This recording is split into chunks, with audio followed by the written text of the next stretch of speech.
Hello 11th class. बेटा अब इस वीडियो में हम कॉम्बिनेशन डिस्कस करेंगे।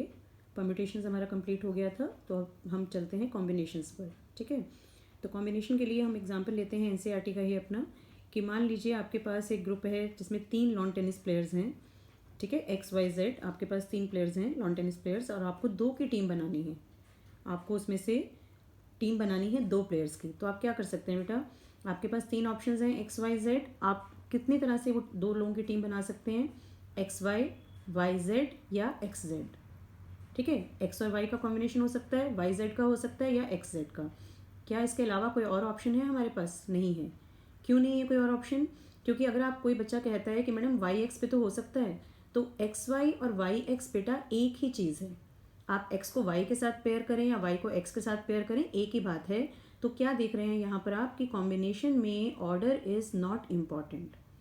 ठीक है, यही फ़र्क है, बेसिक डिफरेंस परम्यूटेशंस और कॉम्बिनेशंस में। परम्यूटेशन में ऑर्डर इंपॉर्टेंट होता है और कॉम्बिनेशन में ऑर्डर इंपॉर्टेंट नहीं है। जहाँ ऑर्डर इंपॉर्टेंट नहीं होता वहाँ हम कॉम्बिनेशन यूज़ करते हैं, और जहाँ ऑर्डर इंपॉर्टेंट होता है, फॉर एग्जांपल जैसे आप वर्ड्स बनाते हैं अल्फ़ाबेट्स यूज़ करके, तो उसमें XYZ अगर आप कोई वर्ड बना रहे हैं AUW या WUA, तो वो 2 डिफरेंट वर्ड्स बनते हैं।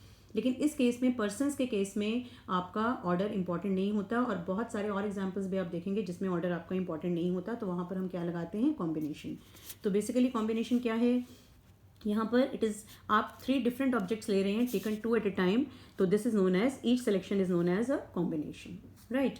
अब कॉम्बिनेशन आप और भी बहुत सारे एग्जांपल्स देख सकते हैं अपने इस केस में यहाँ पर। और यहाँ पर ऑर्डर इंपॉर्टेंट नहीं है, पहले आपकी यही मेन इंपॉर्टेंट चीज़ है कॉम्बिनेशन के अंदर। दूसरी बात बेटा यहाँ पर कि NCR, जैसे वो था आपका परम्यूटेशंस में था, यहाँ पर क्या है आपका formula, NCR is equal to N factorial upon R factorial N minus R factorial. ठीक है, क्या फ़र्क है? जैसे NPR में क्या था बेटा आपका, N factorial upon N minus R factorial था सिर्फ। यहाँ पर बस एक चीज़ और ऐड हो जाएगी, NCR is equal to N factorial upon R factorial N minus R factorial, right. और R again lies between 0 to N, 0 is less than equal to R, is less than equal to R। तो ये आपका, इसकी derivation हमारे course में नहीं है इस साल, ना NPR की है ना ही NCR की है, डेरिवेशन आपके कोर्स में नहीं है। तो आपको ये फॉर्मूला याद करना है, NCR is equal to this. अब इसके कुछ प्रॉपर्टीज़ हैं बेटा, वो आपको समझनी है और आपको क्वेश्चन में यूज़ भी होंगी। NC0 is equal to NCN is equal to 1। आप इसको कॉम्बिनेशन के फॉर्मूले से सॉल्व करेंगे तो दोनों का आंसर आपका क्या आ जाएगा, 1, राइट। कि 1 मार्कर क्वेश्चन आपके आने हैं, तो ये छोटी छोटी प्रॉपर्टीज़ भी बहुत इंपॉर्टेंट है। सेकेंड प्रॉपर्टी है NCR is same as NCN minus R। Again आप कॉम्बिनेशन का रिजल्ट यूज़ करेंगे तो यू विल फाइंड कि ये बोथ साइड्स आपकी इक्वल आएंगी। थर्ड प्रॉपर्टी है बेटा आपकी NCA is equal to NCB। अगर आपके पास NCA is equal to NCB given है, दिस इम्प्लाइज, एक तो इसका ऑब्वियस रिजल्ट है कि A is equal to B होगा। ठीक है, और A अगर B के इक्वल नहीं है आपके किसी केस में, तो उसमें क्या हो जाएगा कि A प्लस B की जो वैल्यू है वो इक्वल टू N आ जाएगी। ये कैसे यूज़ कर सकते हैं आप, इसको आप इससे सॉल्व कर सकते हैं, NCB is same as NCN minus B। अगर आप ये फॉर्मूला यूज़ करते हैं बेटा, तो NCA is equal to NCN minus B हो जाएगा। डिनोमिनेटर इसको इक्वल करिए, A is equal to N minus B आ जाएगा, राइट। तो A is equal to N minus B से आपके पास क्या आ जाएगा, A plus B is equal to N।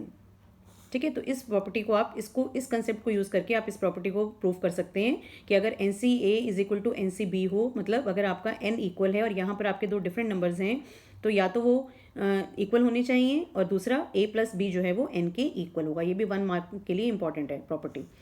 Fourth property है आपकी NCR plus NCR minus 1 is same as N plus 1 CR।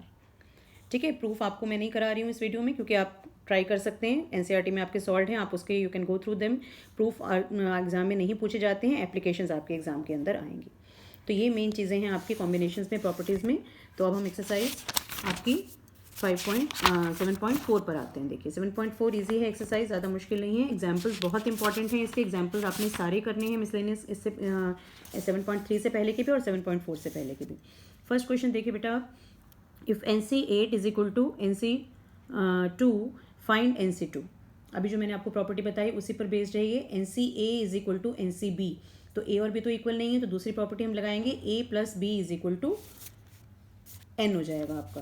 तो A प्लस B हमारा क्या है यहाँ पर, 8 और 2 है, 8 plus 2 is equal to N हो गया, that means N is equal to 10 आ गया। जब आपके पास n की वैल्यू होगी तो आप 10 से 2 आराम से निकाल सकते हैं।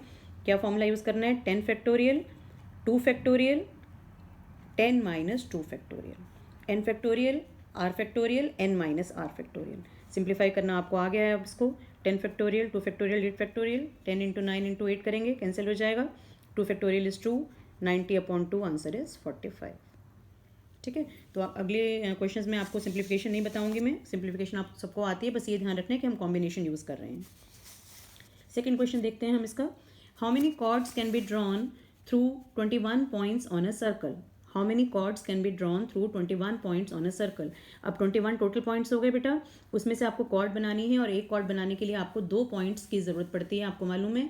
और अगर आप ए को बी से ज्वाइन करें या बी से ए को ज्वाइन करें कोई फ़र्क नहीं पड़ेगा, सेम ही कॉर्ड बनेगी। इसका मतलब हमें कॉम्बिनेशन यूज़ करना है। तो बहुत सिंपल है, क्या करना है, 21 में से आपको 2 पॉइंट्स चाहिए।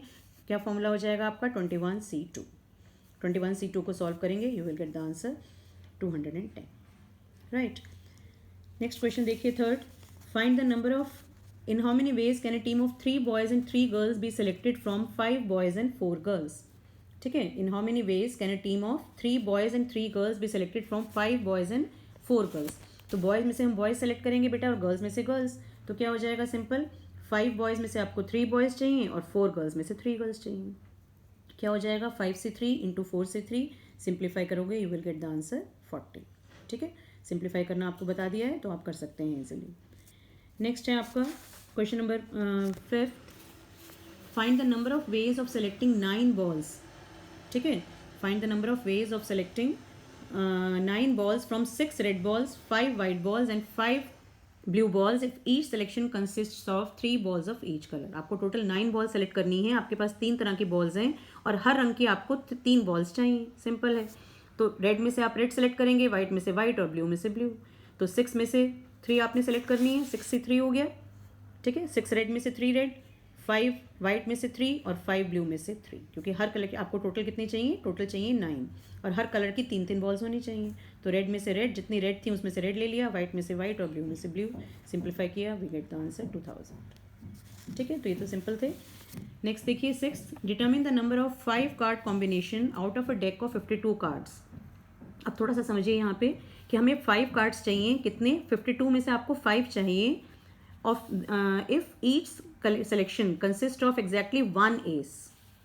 ठीक है, if there is 1 ace in each combination. Question समझ में आया बेटा कि आपको 52 में से 5 कार्ड्स चाहिए टोटल, लेकिन कंडीशन है कि उन 5 में से कम एक इक्का एक एस होना चाहिए।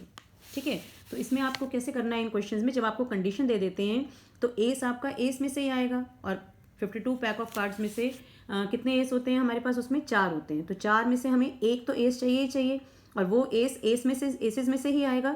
तो एक हो जाएगा आपका, सबसे पहले आप लिख सकते हैं यहाँ पे 4C1, क्योंकि हमें हर कॉम्बिनेशन में एक एस चाहिए और वो एस 4 में से ही आएगा। तो 4C1 हो गया। अब जो बचा हुआ है उसको यहाँ पे आप माइनस कर दीजिए कि टोटल 52 कार्ड्स थे, 52 में से आपने 4 यहाँ ले लिए तो कितने बचे यहाँ पे? 48। ठीक है, और टोटल आपको चाहिए कितने थे? 5 चाहिए थे। 5 में से एक तो आपका इक्का हो गया, बाकी कार्ड्स आपके कौन से हो गए? जो आपको 4 कार्ड्स बाकी के जो बचे वो कितने में से निकालने हैं? 48 में से। ठीक है, समझ में आया कि पहले आप जो कंडीशन वाली चीज़ है उसको लिख लीजिए और जो रिमेनिंग है वो बाकी में से आ जाएगा। 4 में से एक एस हो गया और बाकी के 48 कार्ड में से आपको और जो बाकी बचे 4 कार्ड्स वो आपको निकालने हैं। ऐसे भी देख सकते हैं, चेक भी कर सकते हैं कि ऊपर का न्यूमरेटर जो है वो सॉरी जो ऊपर वाला है वो टोटल के इक्वल होना चाहिए। टोटल हमारे पास 48 + 4 कितने कार्ड्स होते हैं? 52। 52 में से आपको 5 चाहिए थे, तो 48 + 4 52, 52 में से आपको 5 आपने निकाल लिए। लेकिन क्योंकि कंडीशन है, अगर कोई कंडीशन ना होती तो हम क्या करते हैं? Simply 52C5। अगर हमारे पास कोई कंडीशन नहीं होती तो हमें 52 में से 5 कार्ड्स चाहिए थे, 52C5 हो गया। लेकिन क्योंकि कंडीशन है तो कंडीशन अप्लाई करने के बाद बाकी के कार्ड्स आप बाकी रिमेनिंग कार्ड्स में से निकालेंगे। तो ये चेक करने का तरीका है कि ये भी जो टोटल है वो इसके इक्वल होना चाहिए, इन दोनों के प्लस के, और जो जितना आपको चाहिए वो इनके सम के इक्वल होना चाहिए। ठीक है, इसको सिंप्लीफाई करेंगे, आपका ये आंसर आ गया। इसी तरह से नेक्स्ट है, देखिए, इन how many ways can one select a cricket team of 11 from 17।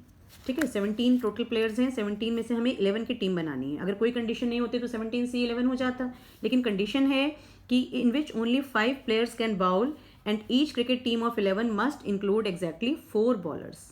अब क्या कंडीशन दे दी उसने कि आपके पास आपको 11 की टीम बनानी है टोटल में से 17 में से, लेकिन आपको हर टीम में 4 बॉलर चाहिए और पूरे जितने टोटल प्लेयर्स हैं उसमें से बॉलर सिर्फ 5 हैं, तो बॉलर आप बॉलर में से ही निकालेंगे ना। तो इसलिए सबसे पहले हम क्या कर लेंगे 5C4, क्योंकि 4 बॉलर चाहिए आपको और 4 बॉलर आपके 5 बॉलर्स में से ही आएंगे, क्योंकि टीम में है ही 5 बॉलर्स आपके पास।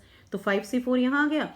अब जो बचा है टोटल कितने थे आपके पास बेटा, टोटल थे आपके पास 17 में से 5 गए, आपके पास जो बाकी प्लेयर्स हैं वो आपको कितने में से चूज़ करने पड़ेंगे 12 में से, ठीक है। और आपको टीम बनानी है 11 की, 4 आपने बॉलर्स चूज़ कर लिए, तो कितने कितने प्लेयर्स रह गए चूज़ करने के लिए 7 रह गए, तो यहाँ आपका 7 आ जाए, 12C7।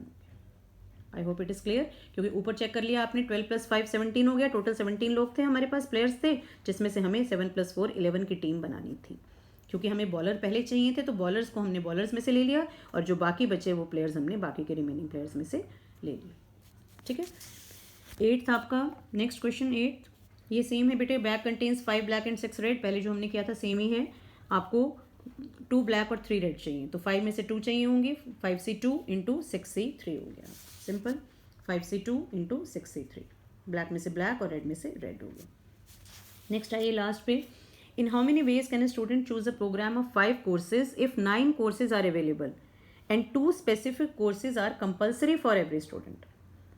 टोटल आपके पास 9 कोर्सेज हैं, 9 में से आपको 5 चूज़ करने हैं, लेकिन आपको 5 के लिए ऑप्शन नहीं है, 2 तो कंपलसरी कर दिए, तो 2 कंपलसरी कर दिए, इसका मतलब आपके पास 2 कंपलसरी जो हैं वो 9 में से भी माइनस हो जाएंगे और 5 में से भी हो जाएंगे, कि 2 तो आपको लेने ही लेने हैं, कोई ऑप्शन नहीं है आपके पास। तो इसका मतलब ऑप्शन किसके लिए रह गई आपके पास, कि 9 में से टोटल आपके पास 9 थे, 2 तो आपको चूज़ करने ही करने हैं, 2 को हमने साइड पे कर दिया, तो 9 में से 2 चले गए, 7 बच गए, ठीक है। और 7 में से अब कितने चूज़ करने हैं आपको, सिर्फ 3, क्योंकि 2 तो आप पहले ही चूज़ कर चुके हैं, टोटल आपको 5 चूज़ करने हैं।